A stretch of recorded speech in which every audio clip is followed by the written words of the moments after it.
So we have around 25 species of bumblebee in the UK, but an incredible 250 species of solitary bee. You can really easily make something for your own garden. All you need to get yourself is a log, nice bit of sort of solid wood, untreated, and just take a disc off it.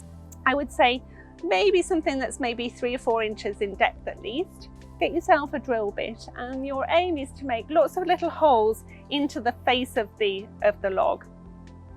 You're going to be drilling as deep as the drill bit will go, and if you choose different sizes of drill bit, anything from about 3 to 10 millimeters wide, that's going to mean that you're creating lots of different potential nesting spaces for different species of solitary bee.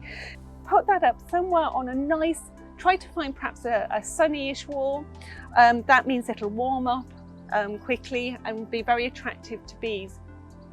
And then leave it be and just monitor it. If you start to see some little caps of like muddy caps or bits of material poking out the end of your holes, that's success. You've got bees already finding your accommodation and making use of your bee hotel. The other way that's nice and simple for gardeners is to get some bamboo canes. Just get a strong pair of secateurs or loppers and cut them into sections.